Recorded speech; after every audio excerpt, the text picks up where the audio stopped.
Ako na to. Okay. Ayan, good morning po sa ating lahat. Wow, ang dami naman natin today. Good morning po at Merry Christmas po sa ating lahat. Mukhang Paskong-Pasko na ang worship hall natin. So, alam ko po na ngayong December ay nagsisimula na ulit na maging kung busy na ang ating mga buwan dati, mas busy pa madalas pagdating ng December dahil sa dami ng mga tinatapos bago magtapos ang taon. Tapos marami rin mga pagkikita-kita, pagsasalo-salo na nagaganap kasama ng mga pamilya, ng ating mga kaibigan. And sa kabisihan ng December, minsan nahirap na lumapit sa ating Panginoon kasi literally nalilimutan natin na lumapit sa Kanya. Sabi nga sa Psalm 95, 6-7, come, let us bow down and worship. Let us kneel before the Lord our Maker. For He is our God, and we are the people of His pasture, the flock under His care. Pero napakahirap lumapit sa ating Panginoon in worship kung hindi preparado ang ating mga puso at kung maraming mga nagdidistract sa atin sa paglapit sa Kanya. So ngayong umagang ito, inaanyayahan ko po tayong lahat na manalangin. I-clear po natin ang ating mga utak, ang ating mga isip, ang ating mga puso. At hayaan talaga natin na gamitin ang oras na ito ng Panginoon upang kausapin tayo.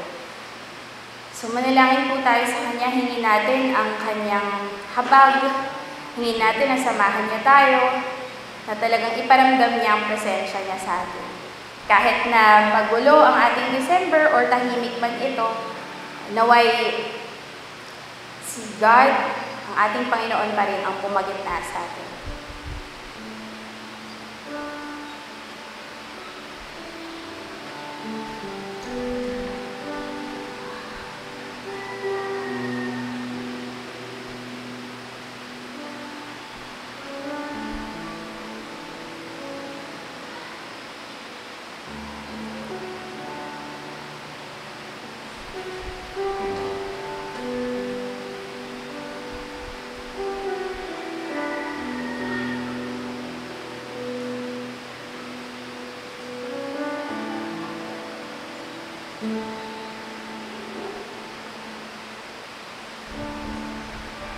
Panginoon, walang iba kung hindi kayo ang gusto naming maranasan at makasama kayong umagang ito. Pumagitna kayo sa amin, Panginoon, may you be the center of our worship today. May we focus on you. And Lord, tanggalin niyo lahat ng mga distractions, lahat ng mga bagay na gumugulo sa aming isipan at hayaan niyo kayo lang ang aming ngayong umagang ito. Lord, sa aming pag-awit, gamitin niyo ang awit na ito bilang isang panalangin sa pag-imbita na maging kayo lang ang laman ng aming mga puso't isipan ngayong umagang ito. Pakinggan niyo ang aming mga boses. Gusto po namin kayong makasama.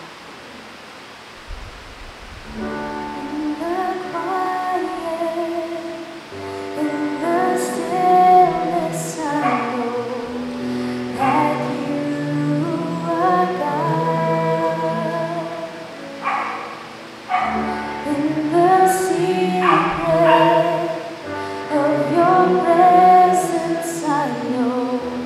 There I am restored.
Lumapit kami, Lord, sa inyo ngayong umagang ito.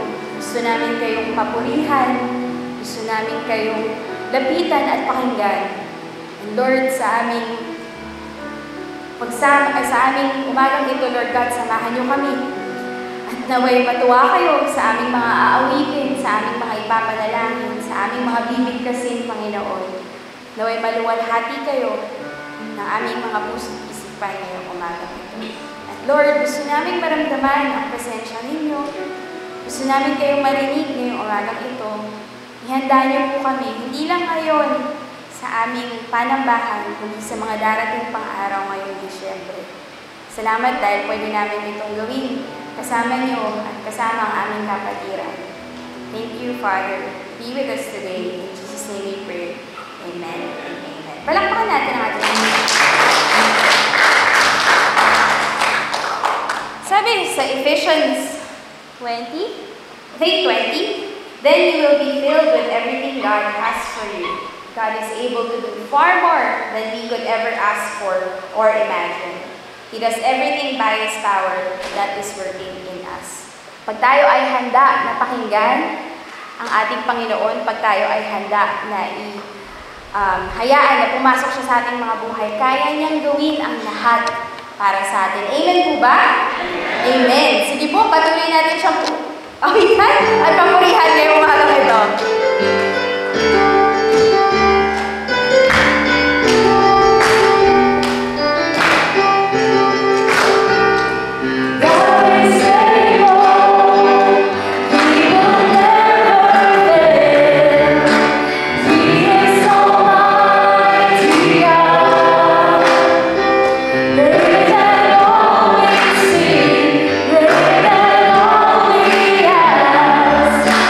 You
Manalangin po tayo. Diyos na makapangyarihan sa lahat, tumalapit po kami bilang isang iglesia.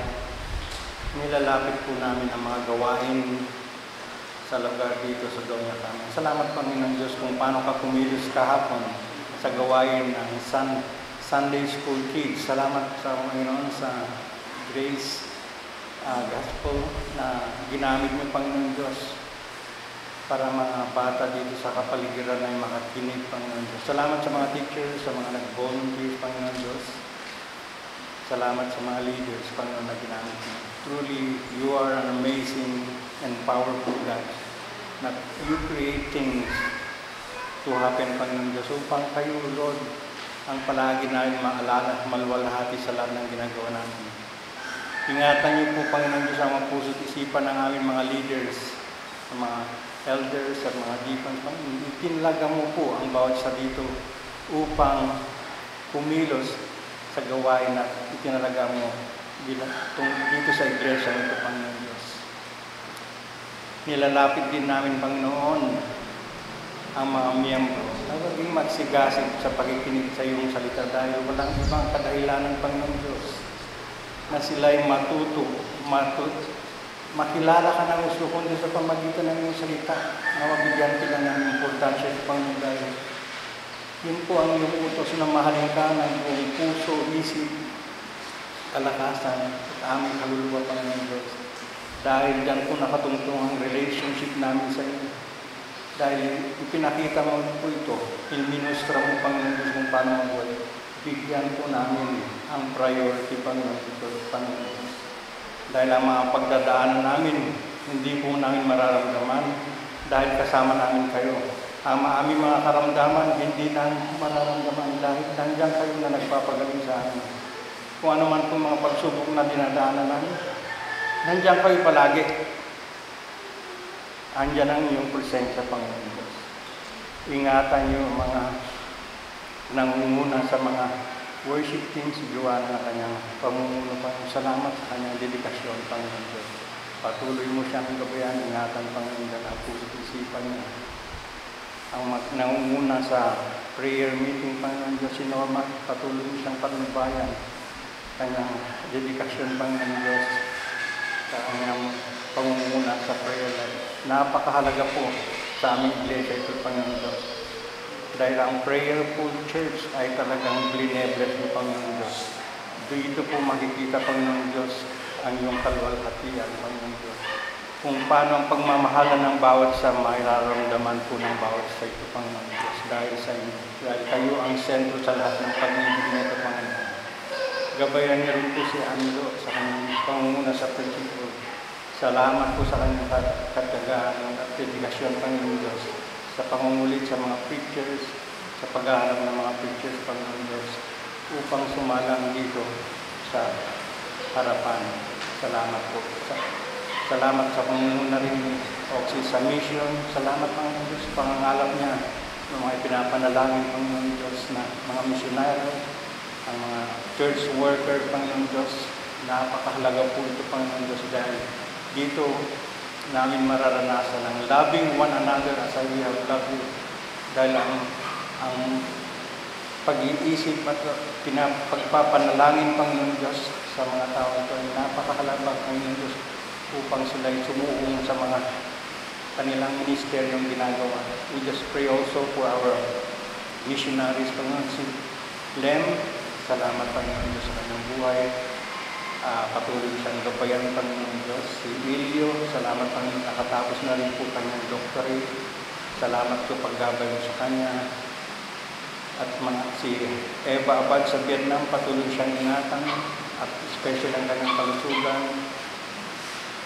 At ang aming misyonero na nasa Morocco ngayon, salamat po sa kanyang buhay. Si Chris and Doti sa Maharlika, patuloy mo silang gabayan, ingatan, Panginoon, sa lugar ngayon. Dahil kayo kumikilos sa pamamagitan nila, Panginoon Diyos. Napakahalaga, Panginoon Diyos, na masuportahan po namin sila sa prayer at financial needs, Panginoon Diyos. Dahil yun ang ibinigay mo ang gawain mo bilang isang iglesia. Salamat ng marami. Sa aming mga church members, Panginoon Diyos, na may nararamdaman, may sakit, Pagalingin niyo po sila. We ask this to the name of Jesus na gumaling po sila. Salamat, Panginoon Diyos, ito nag-manifest kay Toots, Panginoon Diyos. Pagalingin niyo po siya at kanyang karamdaman. At mga kapatiran po namin, Panginoon Diyos, na may nararamdaman. Nawa, Panginoon Diyos, pagalingin niyo rin po sila, Panginoon, kanyang mga karamdaman. Panginoon, itinatas din po namin ang aming mga leaders sa aming bansa. Ingatan niyo po pang mga puso isipin na nawa Panginoon, hindi nila isipin ang kanilang sarili o kanilang posisyon, kundi isipin nila ang mapaglingkuran po ang bawat sa mga umayan, Panginoon Diyos. Dahil siyan po ang kanilang tungkulin bilang mga leaders na itinalaga niyo po sa kanila, Panginoon Diyos. God help their family, Panginoon Diyos. At nilalapit din po namin ang aming bansa. Alam namin, Panginoon Diyos, na kami binubuli ng China.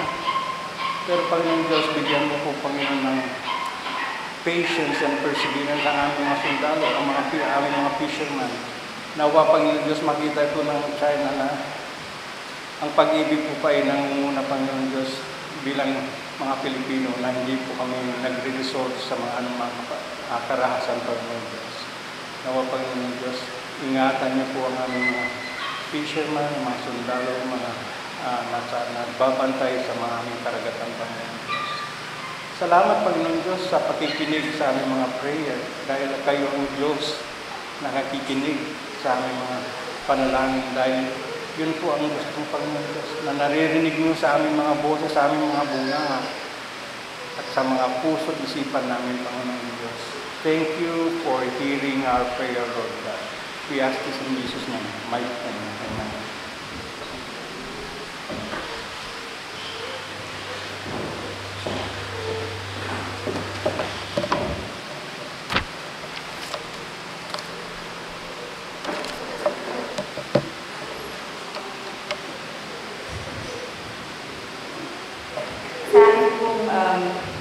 Sa akin pong quiet time, sa personal time ko with God these past few weeks.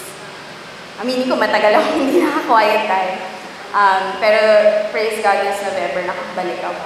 And lately, tinuturo niya sa akin kung paano ulit manumbalik yung trust ko sa Kanya and to be thankful and grateful for everything na binibigay niya sa akin. And pagka ganun yung mga nababasa kong quiet time, hindi ko maiwasang bumalik sa mga pag-usap ko with some of my non-Christian friends na tumatakalaga sa utak ko nung may isang friend na tinanong sa akin, bakit gano'n? Bakit parang si God para sa Christians lang? And reminder yun sa akin na yung nararamdaman kong grace galing sa Panginoon natin, yung thankfulness ko, and yung pag-trust ko sa Kanya are things that are not meant just for me, but for everyone who can get to know Him. And lalo na ngayon na pumapasok tayo deeper into December sa Pasko, I'm sure nagiging tanong yun ng marami as we celebrate Christmas. Is Christmas just for the Christians? Or is it for everyone? Lalo na pag kumakanta tayo, pag lumalapit tayo sa Kanya, pag tayo ay nananambahan. And I think maganda tong opportunity para sa atin na yung ngayon, magandang opportunity itong para ma-remind tayo na hindi lang siya para sa atin, kundi para sa lahat. Para sa mga taong hinahanap siya, para sa mga taong ligaw pa, para sa mga taong nahanap na siya. And sana magamit tayo ng ating Panginoon para ma-share pa ito sa iba, lalo-lalo na ngayong Pasko. So sa patuloy natin pag-awit, tandaan natin na ang Pasko or ang ating Panginoon ay hindi lang para sa mga nananambahan, hindi para sa lahat. Naway gamitin niya tayo sa pagpalaganap ng kanyang pagmamahal. Tumayo po tayo.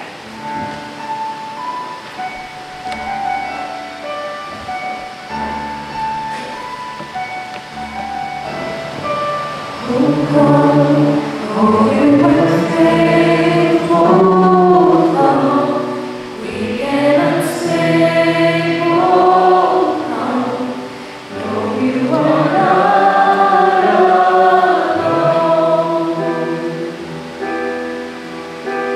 Oh, come.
Tunay na Christ is born for all of us.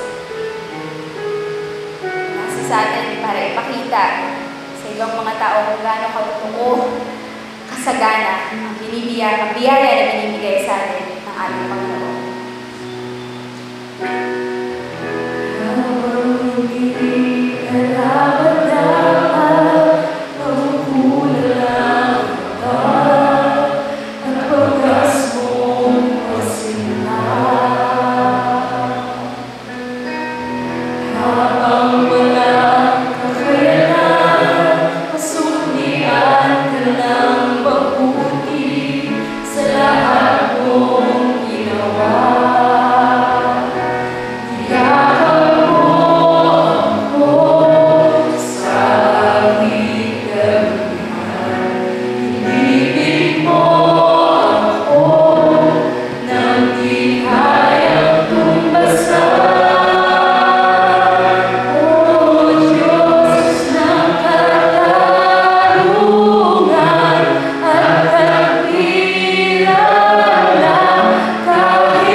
dahil pwede kaming lumapit, pwede namin pakinggan ang salita niyo sa umagang ito.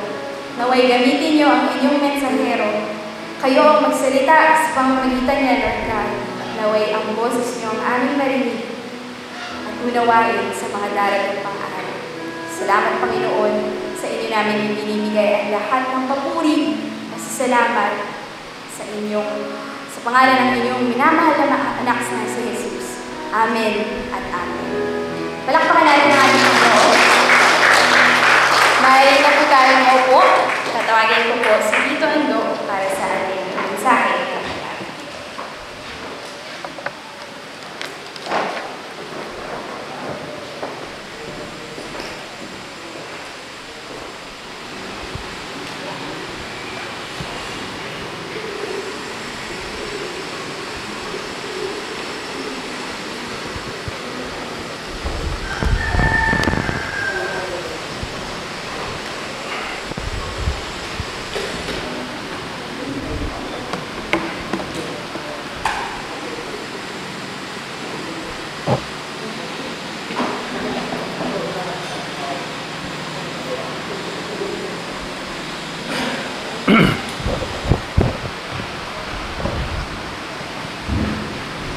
Magandang umaga sa lahat.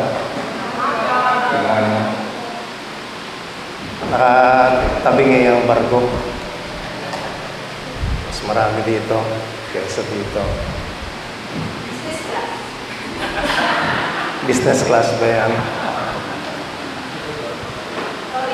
Kahapon ay ang Grace Gospel Church nagpunta dito. Kasama ang 17 kabataan, ang kanilang youth pastor, ang kanyang may bahay, at mga volunteers mula sa Lord of Life. Kasama ang 70 o 71 ba?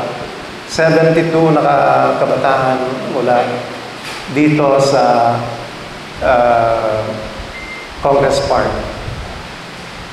Salamat sa pagkakataon na magkaroon ng activity na makasamang muli ang ganun kadaming bata dito. Isang pagkakataon para makapag-umpisa muli noong Sunday School. Salamat sa Panginoon. Si Ruth ay hindi natin nakasama, ikalawang linggo na. Ngayong linggong ito, siya ay malapit dito sa building na ito. Nandyan siya kung nasaan ang building na yan. Bilang yaya. Nagsisilbi siyang yaya. Speaker naman. Para sa dalawang participant, tiga People's Organization. At si Ruth ay may side event, kasama siya bali doon. Darating na siya sa 12. No? Maraming salamat. Medyo mag-iingay ng konti ulit ang bahay namin. Alam niyo kung anong building ito? Burj Khalifa. No? Ang Burj Khalifa ang pangkasalukuyan na pinakamataas na building sa buong mundo, na ang taas niya ay halos 830 meters. Kung maglalakad ka, yung regular na pace, aabutin ka ng 10 metrong lakad, 10 minutong lakad, no, para marating mo ang halos 1 kilometro. Pero kung ikaw ay aakyat sa hagdan, gaano kaya katagal? No, palagay ko si John kayang-kaya ng... Pero bakit nga ba nagtatayo ang mga tao ng matatayog na istruktura? Bago ito, ang Taiwan, meron ding matayog na building. Ang Estados Unidos, meron ding matayog na building. Bakit nga ba nagtatayo ng matayog na building ang mga tao? Well, sa karamihan, yung matayog na building, kumakatawan sa yaman. Magtatayo ng malalaking building para ipakita na kami ay mayaman. Pero hindi lang yaman, na kami ay matagumpay. No? Signature siya ng tagumpay. At ito rin ay parang it represents power. Power, wealth, and success of whom? Power, wealth, and success of those who built it, of those who own it, and for the country itself that hosts the building. Ano ba ang pinakamataas na building sa Pilipinas? No? Pero mahirap sa Pilipinas na may matayog na building kasi madami tayong lindol. Maganda isipin ito, bakit nga ba nagpapatayo ang mga tao ng matatayog na mga estruktura? Sa Old Testament, ay nagkaroon din ng attempt ang mga tao na magpatayo ng, sa panahon na yung magiging pinakamataas na building. At ito yung kwento ng Tower of Babel na siyang titingnan natin ngayong araw na ito. Titingnan natin, ano nga ba yung naging pakay nila? Bakit sila nagpatayo ng building? Alamin natin, alam na natin hindi sila nagtagumpay, di ba? Pero alamin natin bakit hindi sila nagtagumpay. At mula doon, sana mapulot natin yung aral at maging gabay natin sa ating buhay. Manalangin po tayo. Panginoon, maraming salamat. Ikaw ang Diyos na pinakamataas, pinakamalakas, pinakamakapangyarihan. Kung kami lang, Panginoon, hindi ka namin maaabot. Pero maraming salamat, may Jesus na nagkatawang tao upang kami ay makaabot sa iyo, upang ikaw ay aming makasama. Tulungan mo kami, Panginoon, sa mga susunod na minuto na mapaalala sa amin kung ano ang nais mo, kung ano ang plano mo para sa amin bilang mga mananampalataya, sa amin bilang isang iglesia. Salamat po. Be with us, Lord. In Jesus' name. Amen. Yung kwento ng Tower of Babel, ito ay nangyari pagkatapos ng flood of Noah. Nagkaroon ng flood of Noah dahil sa ang mga tao ay masyado ng palalo. Inaaway na nila ang Diyos, kaya sabi ng Diyos, I will not have any more of this. Pero kinausap niya si Noah, sabi niya kay Noah, gumawa ka ng barko ayon sa aking disenyo. Ginawa ni Noah yon. Dumating ang ulan, tumaas ang karagatan, binaha ang mga tao, nalipol ang mga tao, maliban kay Noah at ang kanyang pamilya. Pagkatapos nun, ng baha, so si Shem, si Ham, si Japhet, ang mga anak ito ni Noah, sila ay dumami, kumalat sa iba't ibang bahagi ng mundo, At sa panahon na yon, iisa pa lamang yung kanilang wika. Sa Genesis 11, na siyang titingnan natin ngayon, isang grupo doon sa yung naglakbay, dahil sa sila'y naghiwa-hiwalay, may isang grupo na dumating sa kapatagan ng lugar na ang tawag ay Shinar o Shinar, kung ano man yon ang pagbanggit sa kanya. Pero sila'y nagpasya na mag-settle doon sa kapatagan ng Shinar. At ito yung babasahin natin sa Genesis 11:1-9. At sabayan niyo ako sa pagbasa nito at kung maaari tayo po ay tumayo. Genesis 11 verse 1, sa simula iisa ang wika at magkapareho ang mga salitang ginagamit ng lahat ng tao sa daigdig. Sa kanilang pagpapalipat-lipat sa silangan, nakarating sila sa isang kapatagan sa Shinar at doon nanirahan. Nagkaisa silang gumawa ng maraming tisa at lutuin itong mabuti para tumibay. Tisa ang ginamit nilang bato at alkitran ang kanilang semento. Ang sabi nila, "Hali kayo at magtayo tayo ng isang lunsod na may toreng abot sa langit upang maging tanyag tayo at huwag nang magkawatak-watak sa daigdig." Bumaba si Yahweh upang tingnan ang lunsod at ang toring itinayo ng mga tao. Sinabi niya, "Ngayon ay nagkakaisa silang lahat at iisa ang kanilang wika. Pasimula pa lamang ito ng mga binabalak nilang gawin. Hindi magtatagal at gagawin nila ang anumang kanilang magustuhan. Ang mabuti, bumaba tayo at guluhin ang kanilang wika upang hindi sila magkaintindihan." At ginawa ni Yahweh na ang mga tao ay nagkawatak-watak sa buong daigdig, kaya natigil ang pagtatayo ng lungsod. Babel ang itinawag nila sa lungsod na iyon, sapagkat do'y ginulo ni Yahweh ang wika ng mga tao. At mula noon, nagkawatak-watak ang mga tao sa buong daigdig dahil sa ginawa ni Yahweh. Ang pupunta. Pauna lang banggitin ko na may kausap si Yahweh. Sabi niya doon sa verse 6, no? Verse 5, no? Balikan natin yung verse 5. No? Bumaba si Yahweh. Verse 6, nagkakaisa silang lahat at iisa ang kanilang wika. Pasimula pa lamang ito. Hindi magtatagal at gagawin. Mabuti bumaba tayo. Tayo.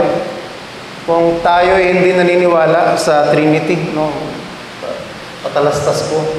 Isa ito sa mga verses na pwede natin gamitin na noon pa man. Meron ng Trinity. Pero side point ko lang yan.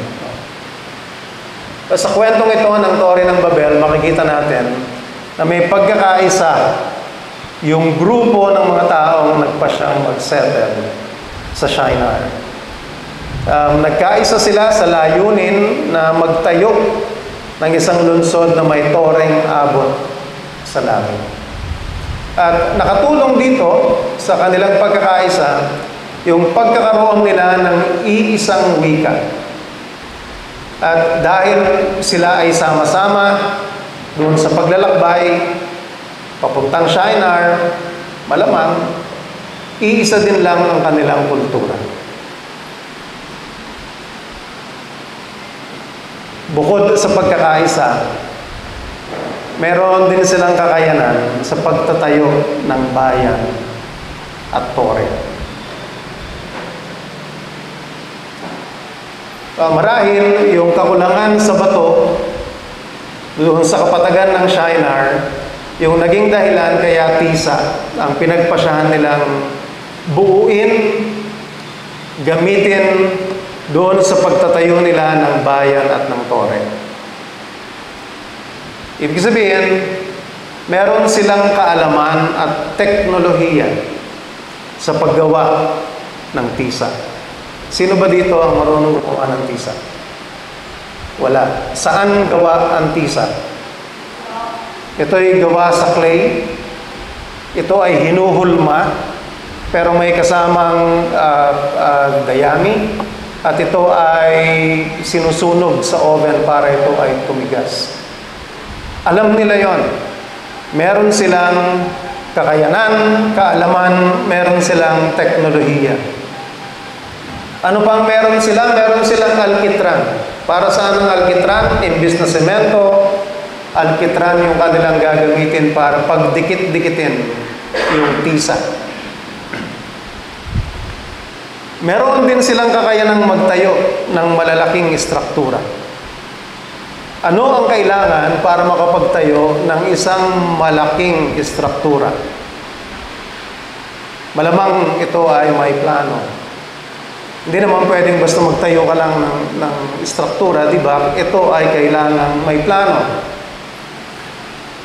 Malamang meron silang tumatayong arkitekto, may tumayong civil engineer, merong mga nag-imbento ng mga gamit, pambuhat ng mabibigat na gamit, pangakyat ng mabibigat na gamit. Malamang meron silang mga supervisor, mga foreman, malamang meron silang mga skilled workers.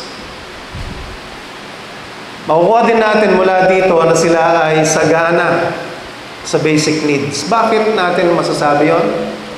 Kasi sila ay may oras para gumawa ng tore na hindi naman na basic need. Ano ang basic need? Kailangan mo ng bahay. Pero bukod sa bahay, bukod sa paglalagay ng bakod sa kanilang syudad, pinagpasyahan nila na gumawa ng tore. Meron silang oras, at hindi lang oras, meron silang resources na maaaring ibuhos para makapagtayo ng tore. Meron sila ng lahat ng kanilang kinakailangan upang magawa ang kanilang pinagkaisahan gagawin. Pero, hindi natupad ang kanilang mithiin. Hindi nila natapos yung tore, hindi nila natapos yung syudad. Bakit?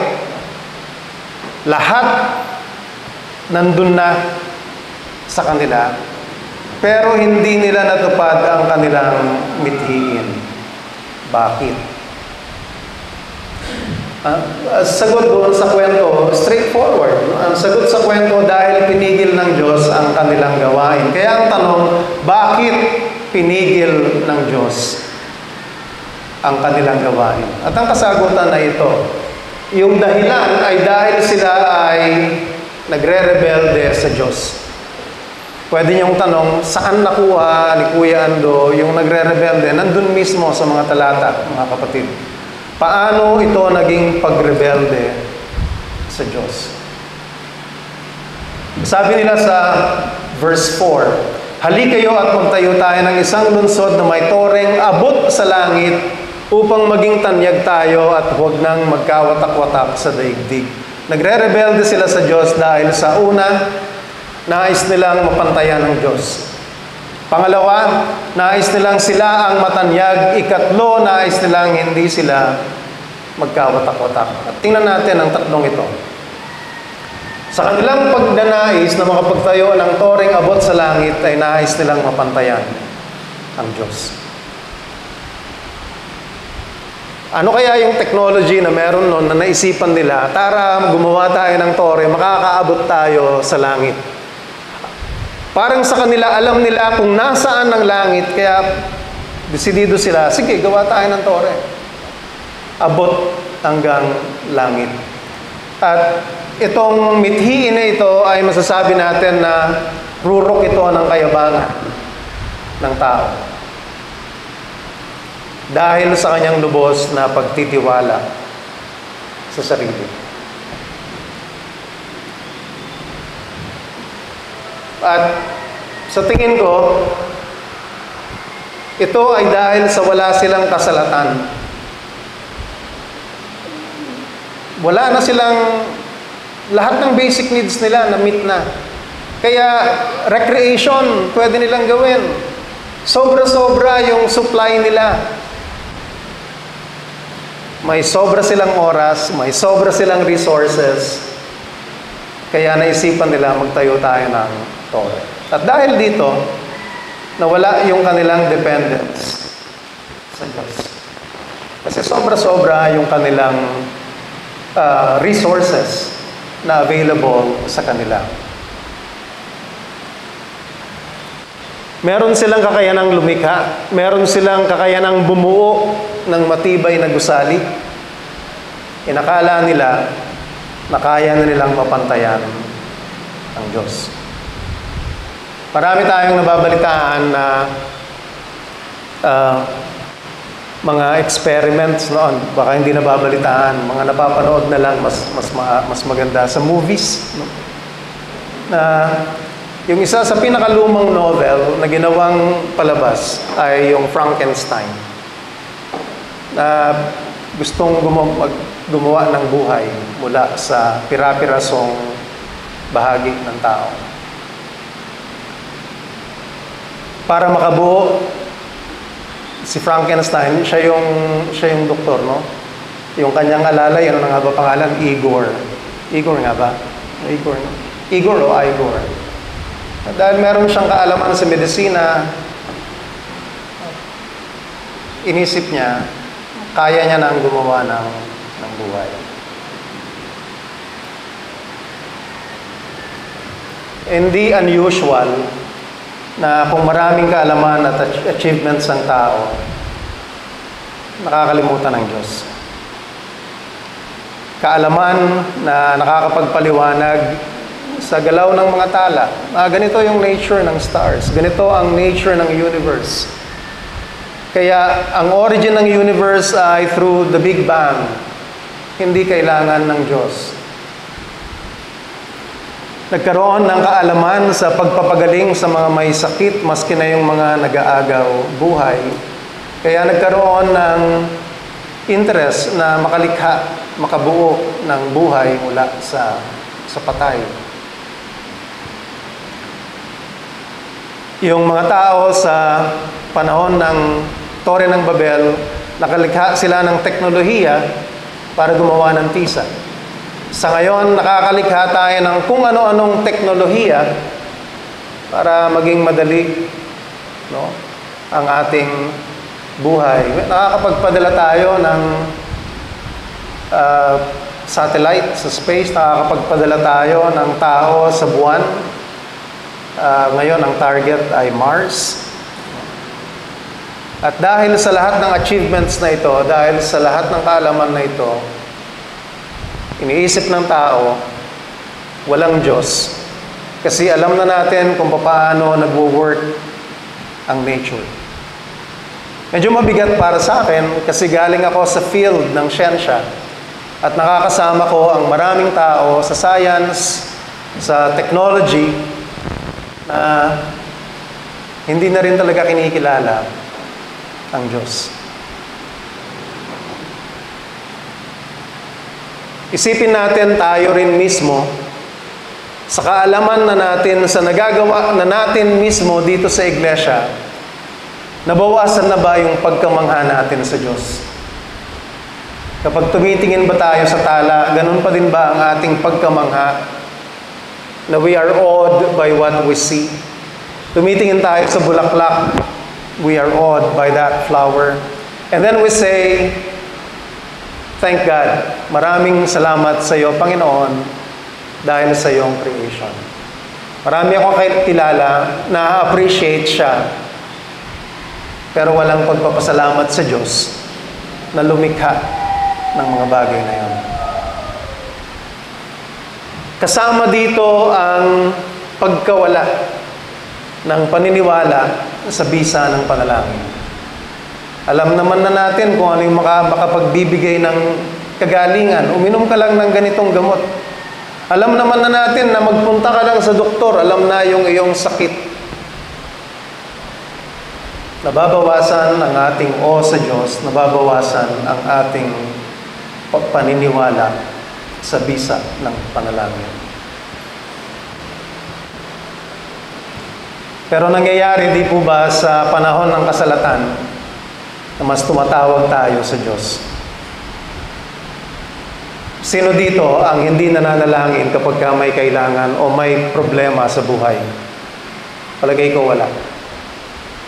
Pero palagay ko meron sa atin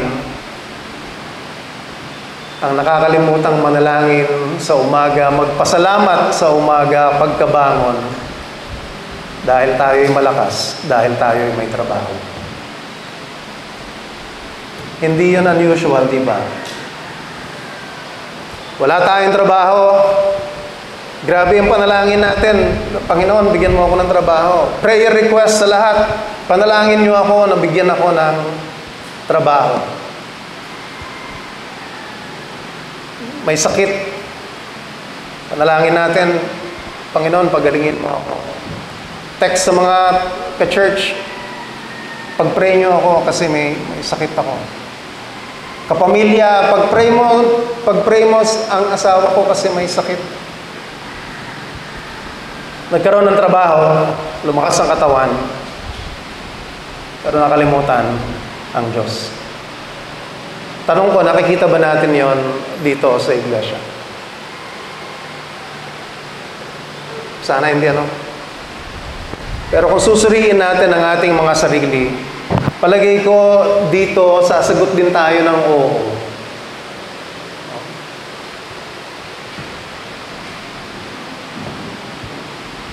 Our ability to do things, yung kakayanan natin, yung resources na available sa atin na madami, ay maaaring makapaglayo sa atin sa Diyos.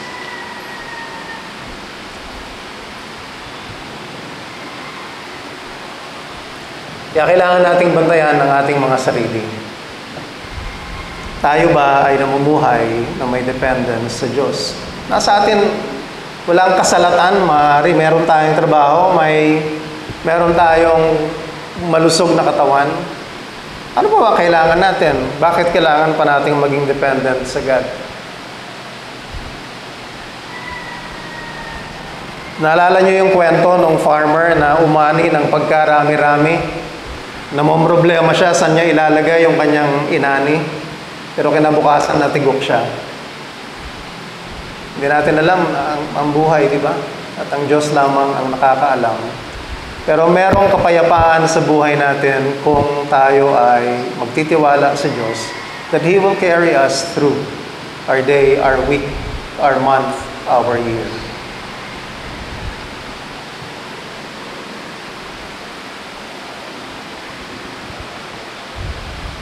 Itanong po natin ito sa ating sarili.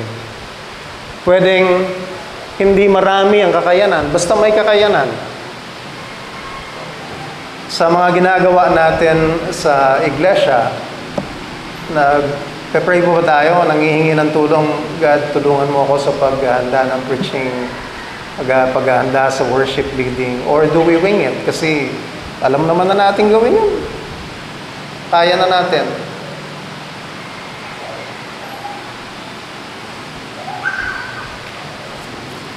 Nagre-rebelde ang mga gumawa ng Tore ng Babel kasi nais nilang sila ang matanyag. Ang tanong, masama ba yun? Na sila yung matanyag.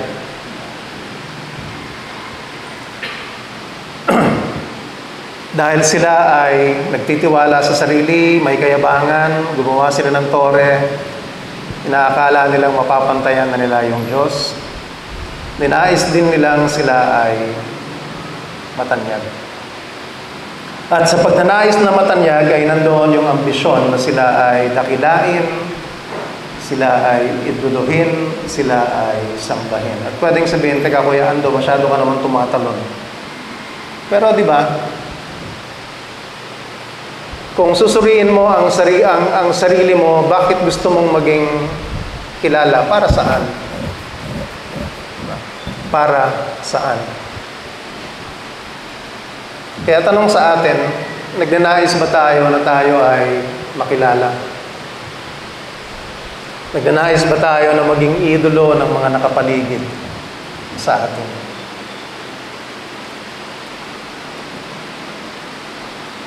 I-check natin yung ating motives sa mga involvement natin sa mga ministries. Siguro lalo na sa amin na preachers na tumatayo dito at sa lahat ng tumatayo sa harapan.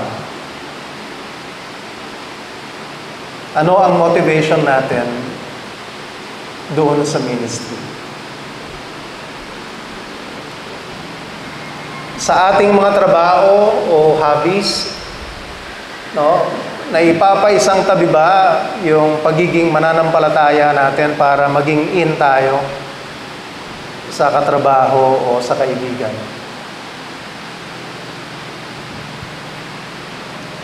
Para maging in kasi gusto mo kilala ka.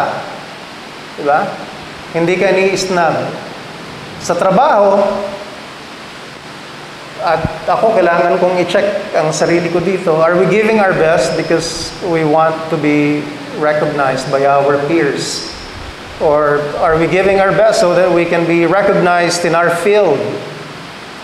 Or are we giving our best simply because that is what God wants us to do? To excel in what we're doing, pero yung bottom line, to glorify Him.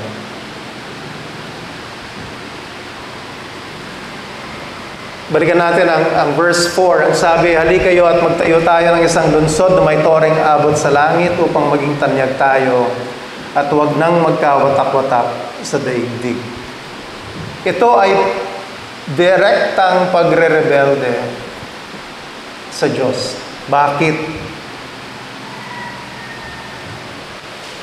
Kasi ito ay taliwas sa utos ng Diyos sa kanila. Saan makikita ito? Genesis 1 pa lang, ang sabi ng Diyos kina Adan, magpakarami kayo at punuin ninyo ang inyong mga anak, ang buong daigdig at kayo ang mamamahala nito. Kay Adan naman yan. Inulit ng Diyos ito kay Noah. Genesis 9:7. Magkaroon nga kayo ng maraming anak upang manirahan sila sa buong daigdig. Ang nais ng Diyos, ang tao ay pumalat sa buong mundo. Tinatanong ko yun sa sarili ko. Bakit kaya? Bakit kaya ang gusto ng Diyos ay nasa iba't ibang lugar ang mga tao? May isang clear na kasagutan sa akin. Ang tao ay ginawang tagapamahala ng Diyos sa lahat ng kanyang nilikha. Ay paano magkakaroon ng tagapamahala kung walang tao doon? Pero mamaya makikita natin, marami pang kasagutan, pero makikita natin yung isa pang kadahilanan. So taliwas sa utos ng Diyos ang nais ng mga gumawa ng Tore ng Babel. Ang tanong sa atin ba, meron bang mga klarong utos ang Diyos na hindi natin ginagawa? Sino na yon, yung prophet na sikat na ito yung sinabi ni God, punta ka dito, ang ginawa niya, nagpunta dito. Sino? Si Jonah, no? Ganun ba tayo? Ang sabi ni God, mahalin mo ang iyong kaaway. Abay, sinuntok pa natin, ano? Pero di ba, may mga utos ang Diyos na hirap tayong sundin, ano? Pero, are we consciously disobeying God for the things that God wants us to do? Tanong din sa atin bilang isang iglesia, meron ba tayong ginagawang taliwas sa malinaw na utos ng Diyos? Meron kaya? Kaya mga kapatid, kapag congregational meeting, nagkakaroon ng diskusyon. At sana'y huwag kayong madismaya kung nagkakaroon ng diskusyon. Ito ay pagpapalitan ng opinyon, pwedeng sabihin. Pero sana'y makarating sa isang punto na yung puntong pagkakasunduan ay ayon sa salita ng Diyos. At ang lahat sa atin ay binigyan ng right na magpuna, mag-correct, mag-suggest. Katungkulan yon ng bawat isa sa iglesia.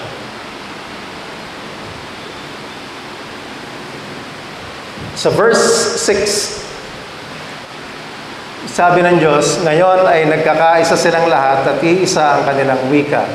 Pasimula pa lamang ito ng mga binabalak nilang gawin, hindi magtatagal at gagawin nila ang anumang kanilang magustuhan. Malinaw dito sa talatang ito na ang pagkakaisa ng mga tao ay makapagdadala ng tagumpay sa kanilang layunin. Ito man ay mabuti o masama.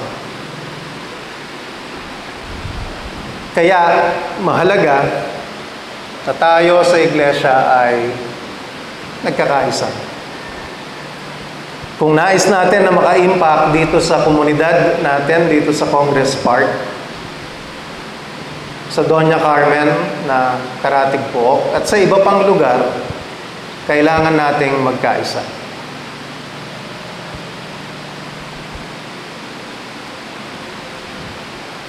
Pero nagkakaisa yung gumawa ng Tore ng Babel, pero hindi sila nagtagumpay. Kasi hindi lamang pagkakaisa ang kailangan. Ang pagkakaisa ay hindi sapat. O para maging effective tayo, kailangan natin ng pagkakaisa. Pero may iba pa tayong kailangan. Verse 7, ang sabi, ang mabuti bumaba tayo at guluhin ang kanilang wika upang hindi sila magkaintindihan. At ginawa ni Yahweh na ang mga tao ay magkawatak-watak sa buong daigdig, kaya natigil ang pagtatayo ng lungsod, Babel. Ang itinawag nila sa lungsod na yon, sapagkat do'y ginulo ni Yahweh ang wika ng mga tao. At mula ro ay nagkawatak-watak ang mga tao sa buong daigdig dahil sa ginawa ni Yahweh. Ang paraan ng pagsupil ng Diyos, pagpapatigil ng Diyos doon sa project ng paggawa ng Tore ng Babel, ay nagpapakita ng biyaya. Grace. No? Hindi niya winasak yung tinatayong Tore. Hindi siya nagpaulan ng apoy at asupre. Hindi siya nagpababa ng kidlat. Hindi siya nagpataas ng tubig para bumaha. Hindi niya tinigok yung mga taong gumagawa ng Tore. Ano ang ginawa niya? Ang ginawa niya ay nagbigay siya ng iba't ibang wika. Nagkaroon ng iba't ibang wika. Ginulo niya ang kanilang iisang wika. At dahil doon, iba-iba na yung salita nila, hindi nila maintindihan ng bawat isa, nalito sila. Hindi sila magkaintindihan. At dahil hindi sila magkaintindihan, sila ay nagkawatak-watak. Anong ginawa nila? Nagtungo sila sa iba't ibang bahagi ng mundo.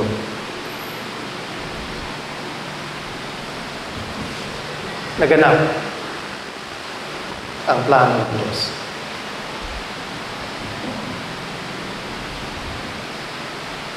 Hindi mapipigil ng tao ang plano ng Diyos. Ang plano ng Diyos, kumalat ang tao sa iba't ibang bahagi ng mundo. Ang gusto ng tao, gumawa ng Tore, para doon, magkaipon-ipon sila. At yung Tore na yon will become a form of an altar. Doon na sila. Hindi na sila magwawatak-watak. Ang gusto ng tao, marating nila ang Diyos sa pamamagitan ng Tore. At hindi ito noon lang hanggang sa ngayon. Ang tao ay gumagawa ng kanya-kanyang paraan upang marating ang Diyos. Nung high school ako, merong novel. Ano na nga ba yun? Yung may butterfly at may caterpillar. Hope for the Flowers. Sino nakabasa nun? Yan. Sa hindi pa nakabasa, alam niyo, magandang basahin siya. Hope for the Flowers by Trina Paulus. I think. Nagkakarirahan sila papunta sa itaas. Pagdating sa itaas, nakita nila, ay, hindi lang pala iisa. Ang dami-dami palang toreng umaakyat sa kung saan, yung caterpillars. But that was not God's plan for the caterpillar. For the caterpillar, God's plan was for them to undergo a metamorphosis. Doon sa cocoon, tapos bigla silang magbago, maging butterfly. Ano ang tawag doon, Ate Agnes? Allegory ba yun? Yung parang nagre-represent ng gusto ng Diyos sa tao. Ang gusto ng Diyos sa tao ay magbago, to become a new creature. Ano creation? No creature, sorry. Ano creation? Ang plano ng Diyos, ito. Ang plano ng Diyos, magkaroon tayo ng Pasko. Kaya tayo may Pasko. Dahil may Kristo na nagkatawang tao, bilang sanggol, bumaba sa lupa, nakihalubilo sa tao. Kaya tayo ay nagdiriwang ng Pasko. Iyon ay bahagi ng plano ng Diyos. Hindi yung tao ang aabot sa Diyos. Ang plano ng Diyos, siya yung bababa at mag-aabot ng kanyang kamay sa tao sa pamamagitan ni Jesus. At wala nang ibang daan patungo sa Diyos Ama, kundi sa pamamagitan ni Jesus.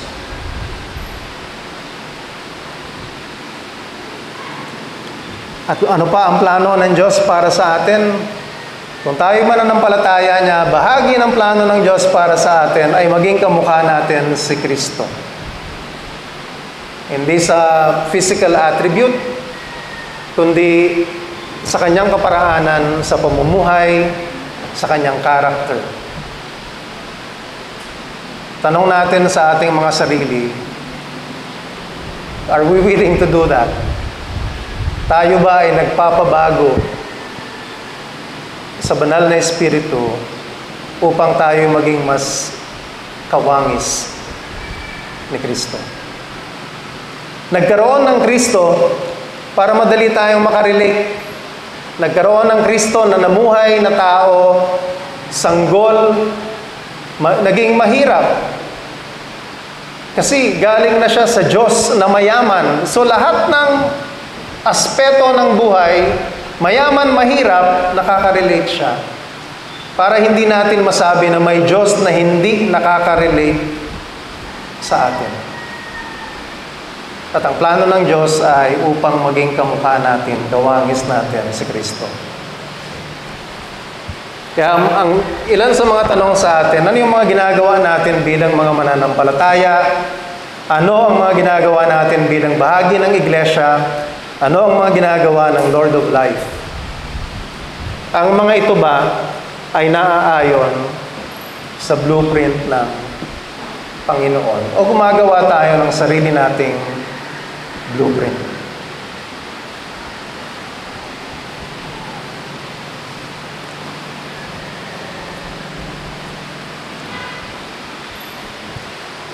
Ang atin bang buhay bilang mga mananampalataya ay naaayon sa plano ng Diyos? Pero ano ba yung plano ng Diyos? Maraming magtatanong.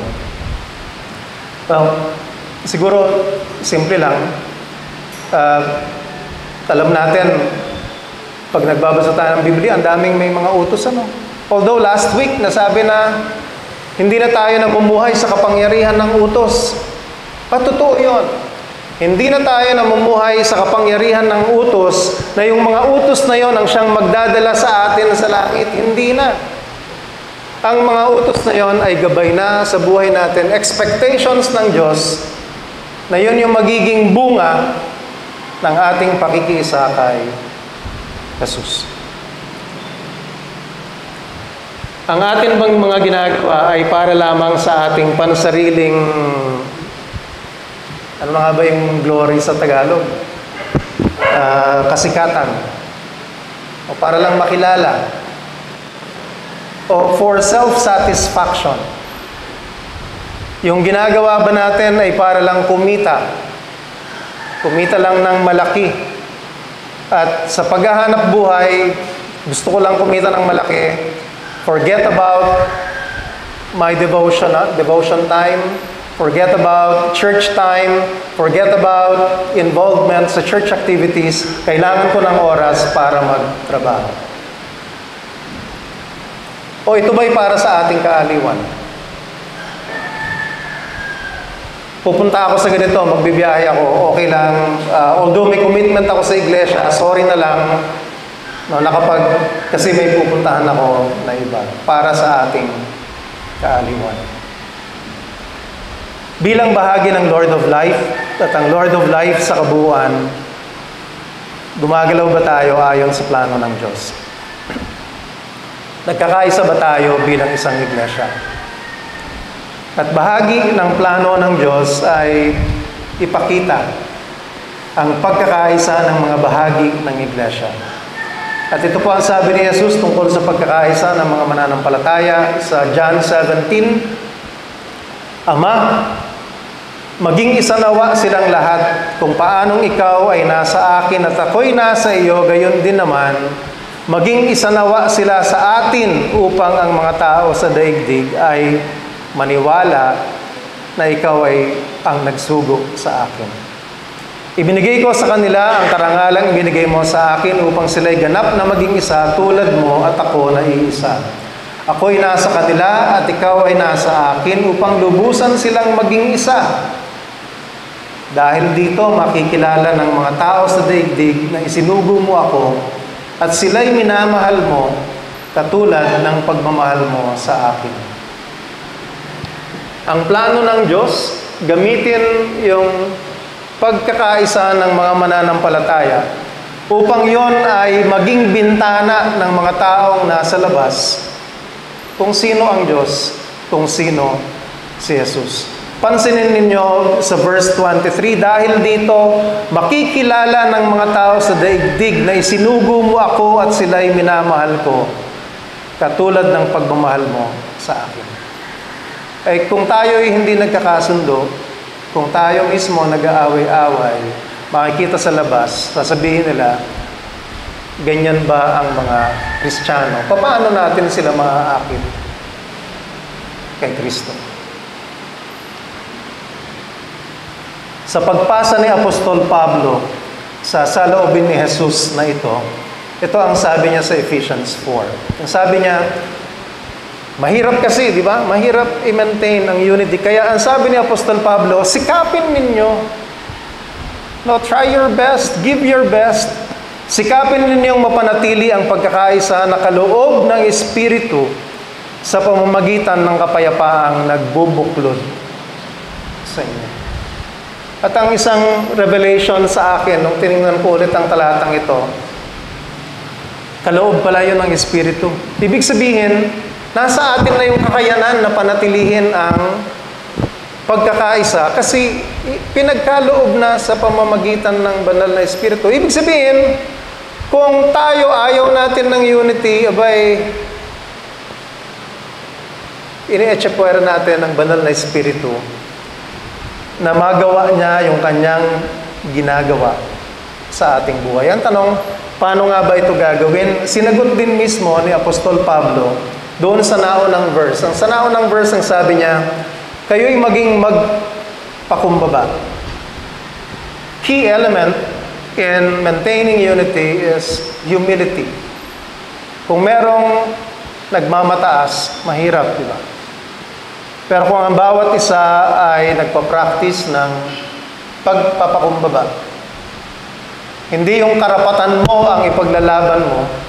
Hindi, karapatan ko yun eh. Bakit? Wala ba akong karapatan?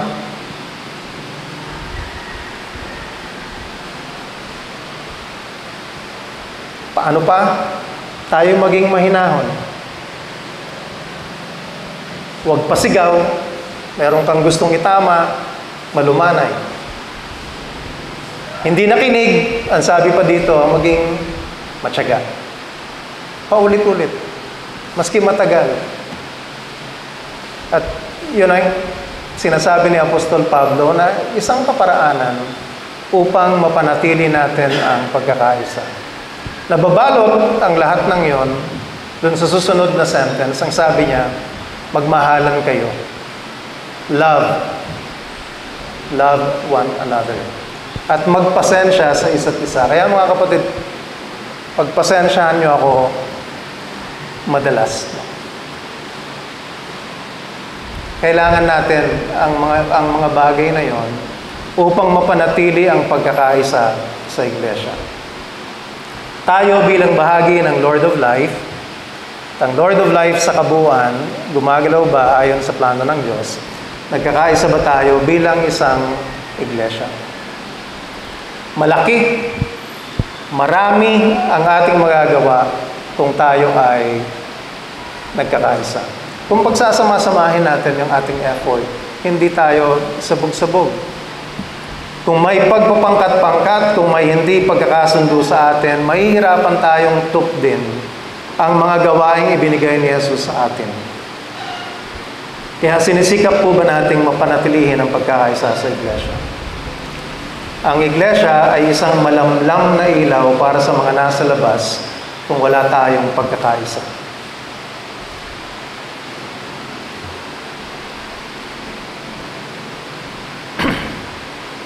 Bahagi ng ating bahagi. Bahagi ng ating bahagi. Part of our part in maintaining that unity in the church ay ang pakikiisa sa mga gawain ng iglesia. Bahagi ng ating bahagi in maintaining the unity in the church is in participating in the work of the church. Kaya tanong sa atin, nakikiisa po ba tayong lahat sa mga gawain ng iglesia? O tayo ba ay mga audience lamang kapag araw ng linggo? Tayo ba ay nakikibahagi? Nakikilahok, tumutulong, nananalangin po ba tayo para sa mga gawain ng iglesia? Nais ng Diyos na pagtibayan natin at i-equip ang isa't isa sa iglesia sa paggawa ng mabuti at pagbabahagi ng kanyang salita. At ang mga gawain ito ay gawain ng lahat, hindi ng mga iilan, hindi ng mga tagapamuno lamang. Saan galing itong pagtibayin natin at i-equip ang isa't isa? Bakit isasali ko pa kayo? Hindi naman ako yon. Isinali tayo ng Diyos. No? Saan yon nakukuha? Ito mga kapatid, basahin nyo itong references na ito. 1 Corinthians 7:7, 1 Corinthians 12:7, Romans 12:6-8. Ang sinasabi dyan, ang bawat isa sa iglesia ay may spiritual gift. At ang sinasabi ng mga talatang yan, iba't iba ang ating spiritual gifts. Abay, kung hindi mo gagamitan ang iyong spiritual gift, di hindi mapapakinabangan ng iba. Diba? Sinasarili mo lang yon. Kaya kailangan natin ang isa't isa. Kinakailangan natin ang lahat sa mga gawain ng iglesia. Sabi po sa 1 Peter 4, mahaba ito, bilang mabubuting katiwala ng iba't ibang kaloob ng Diyos. Tayo yun, katiwala. Gamitin ninyo ang kakayahang tinanggap ninyo sa ikakapakinabang ng lahat. Nagbigay lang siya ng ilang halimbawa dito. Hindi lang ito para sa tagapangaral, yung nagbigay lang ng example.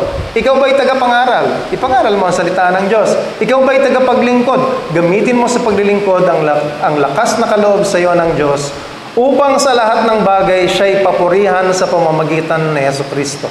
Sa Kanya ang kapangyarihan at karangalan magpakailanman. Amen. Sino ang napapapurihan kapag ginagamit natin ang gift of the Holy Spirit? Ang sabi dito, upang siya'y papurihan sa pamamagitan ni Jesucristo. Ang Diyos Ama ay mapapapurihan sa pamamagitan ni Jesucristo.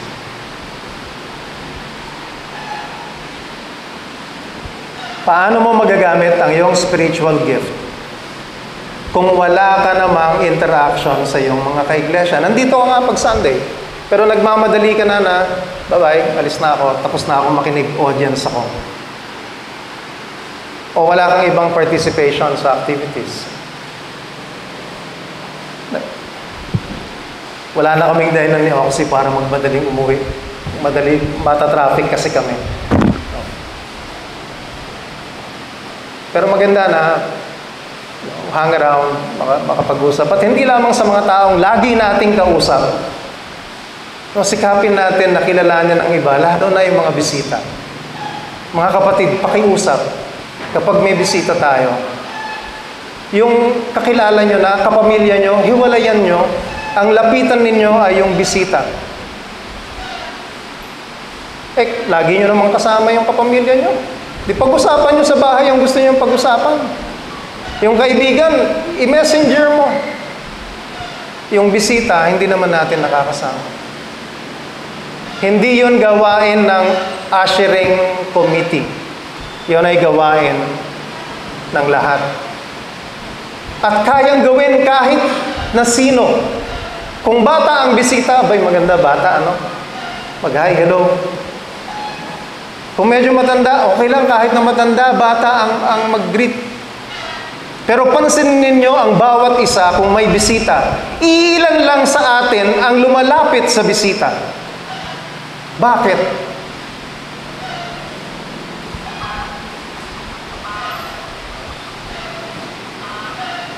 Paano mo magagamit ang iyong spiritual gift kung wala ka namang participation sa mga gawain ng iglesia? Kaya inaaniyahan ng lahat. Ang daming gawain, ang daming pangangailangan. Sa worship team, backup singers, kung kayo ay marunong tumugtog o gusto nyong matuto na tumugtog, lapitan nyo si Ate Joanna. Kailangan ng taga-control sa sounds. Kailangan ng tulong sa pagliligpit. No? Hindi naman kailangan ng special talent para magligpit. Hindi kailangan ng special talent para bumati sa visitor. Pero hindi lang Sunday ang gawain. Buong linggo, buong buwan may mga gawain tayo. Mag-participate tayo sa mga Bible studies. Mag-participate tayo sa mga discipleship groups kung wala pa. At marami sa atin, ang tatanda na natin by, anong tawag doon? By age? Hindi yung edad, no? Like, si Kuya Tonton, may higit 60, hindi yun. Kundi yung edad bilang mga mananampalataya. Sino dito ang mananampalataya ng mahigit ng 2 taon? 2 taon. Palagay ko madaming magtataas ng kamay. Ba't hindi kayo nagtataas ng kamay? O kailan tayo nakapakinig ng pangaral, kailangan nyo pa ba ng gatas? Hindi na, di ba? At ang isang paraan upang tayo ay lumago at sundin ang kalooban ng Diyos ay mag-participate tayo sa mga gawain ng iglesia. We can equip one another by interacting with each other, and then we can go out since we have equipped each other. Nagkawatak-watak ang mga nagumpisa ng Tore ng Babel dahil sila ay nagrebelde sa Panginoon dahil ninais nilang maging kapantay ng Diyos. Ninais nilang matanyag, ninais nilang manatili sa isang lugar. Isang pagsuway sa malinaw na utos ng Diyos. Pero, hindi napigil ang plano ng Diyos. Ginamit ng Diyos ang maraming wika upang hindi sila magkaintindihan at sila ay nagwatak-watak at nagtungo sa iba't ibang bahagi ng mundo. The amazing thing, yung opposite nung nangyari sa Tore ng Babel, nangyari noong araw ng Pentecost sa New Testament. Noong araw ng Pentecost sa New Testament, ang mga mananampalataya ay sinapian ng banal na Espiritu. At ang mga mananampalataya ay nagsalita ng wika na hindi naman nila alam. Pero bakit nangyari yon? Maraming tao, kasi araw ng Pentecost para sa mga Hudyo, it's a festival. Kaya galing sa iba't ibang bahagi ng mundo, pumunta sila sa Jerusalem para manambahan. At nandito yung mga mananampalataya, nagsasalita sila sa salita ng mga galing sa kung saang lugar. Kung sa Pilipinas, may hindi Ilocano, nagsasalita ng Cebuano. May nagsasalita ng Ilocano na hindi niya naman siya marunong mag-Ilocano. Merong Hiligay nun, may at kung ano-ano pang wika. Pero may nakaintindi. Ang nakaintindi ay yung mga taong nandun na galing sa iba't ibang lugar. At ano ang naging effect noon? Ang naging effect noon, nakilala nila si Jesus. Kasi pinoclaim sa iba't ibang wika kung ano ang ginawa ni Jesus. On how amazing God is. Hindi natin kailangang maging marunong ng Pranses, hindi natin kailangang maging marunong ng Nihongo, ng Koreano. Dito sa mismong ginagalawan natin, may iba't ibang wika ang mga tao. Papaanong wika? May iba't ibang kaparaanan upang makuha ang kanilang atensyon, ang kanilang kiliti. At isang bagay yon na dapat nating matutunan. At marahil para sa atin sa Lord of Life, kailangan talaga nating pagsumikapan na matutunan ang lengguwahe ng mga nakapaligid sa atin.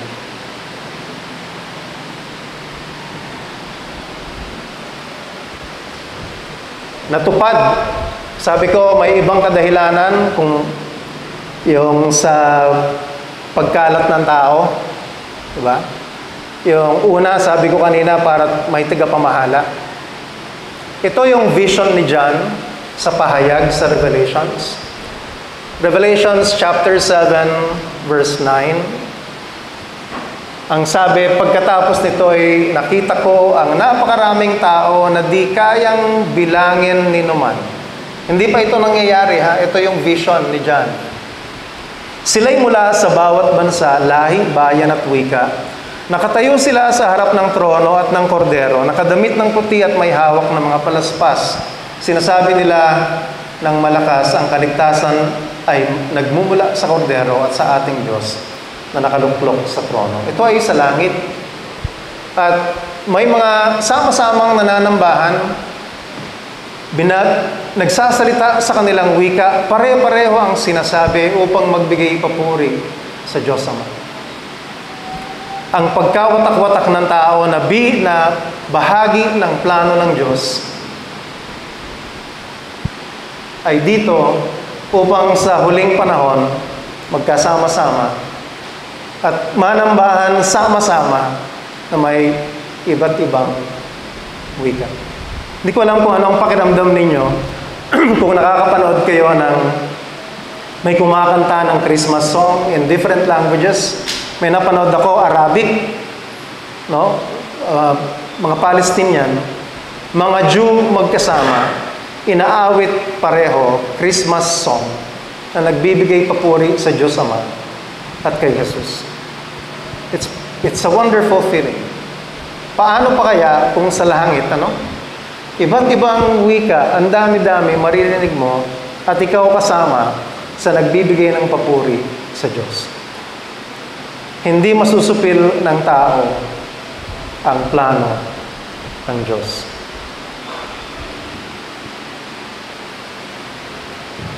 Panghuli, mamuhay tayong may pagpapakumbaba.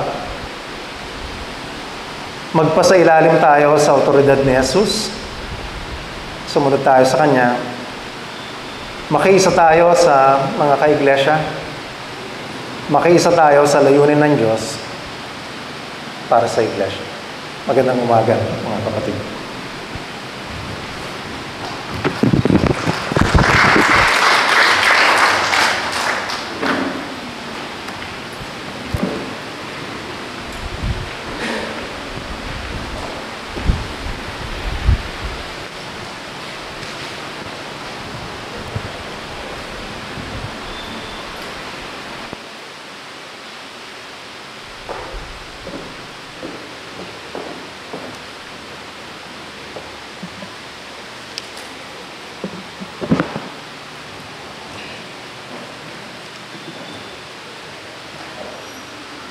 Bilang parte po ng ating panambahan, ibalik po natin ang ating mga ito sa ating Panginoon. Rolling po si Jesus. Sandali. Miguel at Sandali. Sandali. Miguel at Sandali. Para sa ating Panginoon.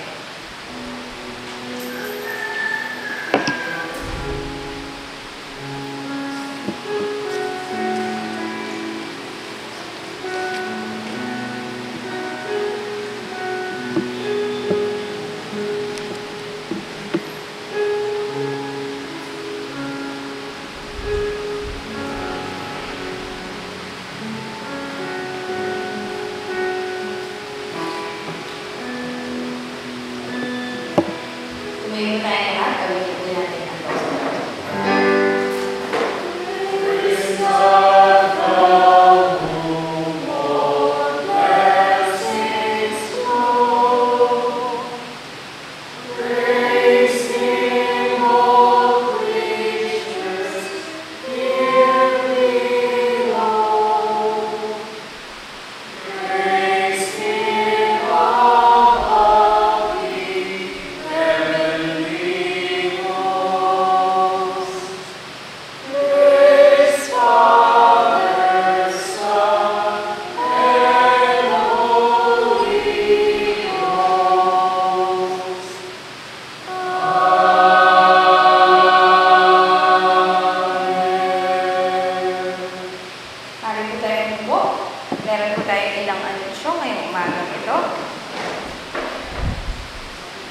Mamayang hapon po ng 4 p.m. ay ang Radicals Youth Christmas Party. Ang ating pong theme ay Purpose and Priority. So mamaya po ay babalik po dito ang mga youth ng 4 o'clock p.m. At meron po tayong costume. So yung costume po ay Bible characters kung buhay sila ngayong 2023. So ayan po. So sana po ay makadalo ang lahat ng kabataan mamaya ang 4 o'clock p.m.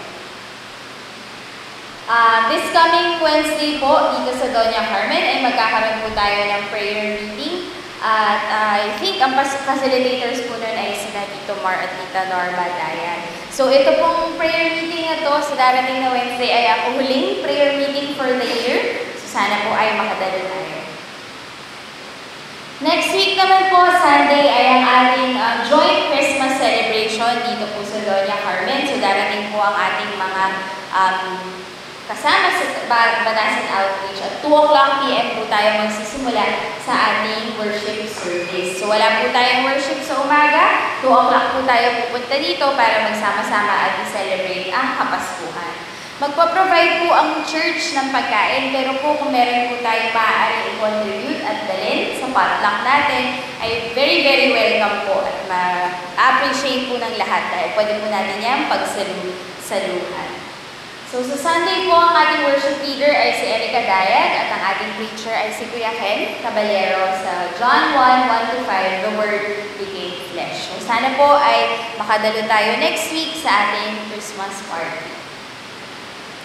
Pinapaalala lang rin po natin na meron po tayong Family Day Retreat next year sa CCD Tagaytay sa April 27 and 28. So overnight po ito at meron po tayong ipon goals. So, ang fee po para sa mga kabataan ng 5 to 7 years old ay 950 pesos. So, simula ng November hanggang March ay pwede po tayo mag-ipon ng 190 pesos per month.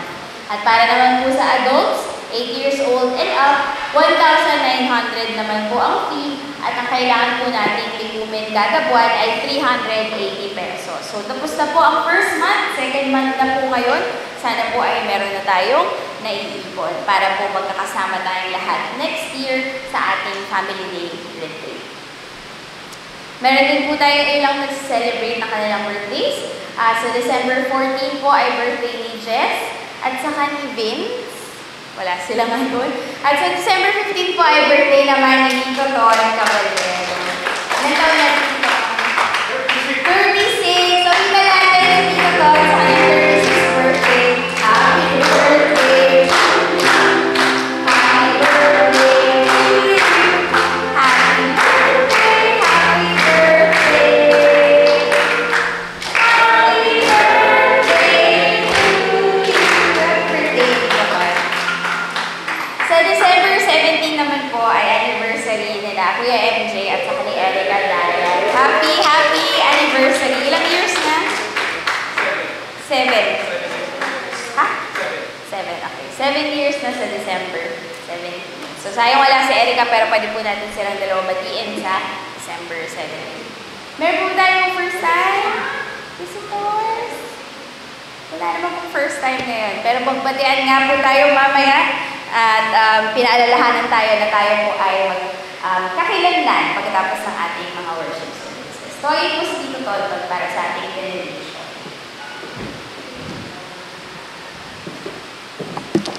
Magsitayo po tayo para tanggapin natin.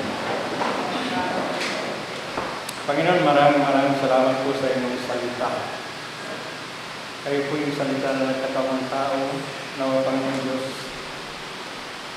Kami sumunod, Panginoon Diyos, dahil po yung malaking pagpapala sa bawat sa amin, sa aming iglesia. Salamat, Panginoon Diyos, kung paano kayo tuloy sa bawat sa amin. Salamat, Panginoon Diyos, kung paano kayo sa amin. Panginoon Diyos, namnamin namin ang salita na napakinggan namin sa bayan ito. At isabuhay po namin, Panginoon Diyos, upang mas lalo pang maraming makakilala sa inyo sa pamamagitan ng aming buhay at kung paano kami kumilos, Panginoon Diyos, sa aming kapaligiran, sa aming pamilya.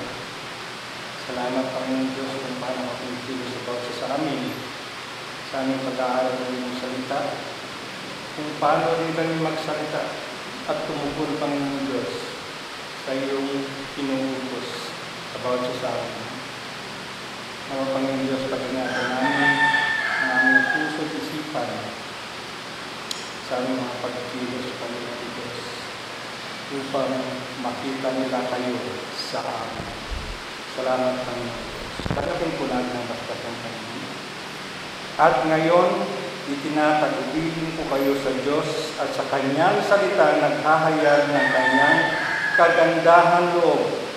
Ito ang makakapagpatibay sa inyo at makapagbibigay ng mga pagpapalang inilaan sa lahat ng Kanyang ginawang banal. Sumainyo nawa ang Diyos na pinagmulan ng kapayapaan. Amen. Ang nabili tayo na kayo, pangalawigan ng tuwing.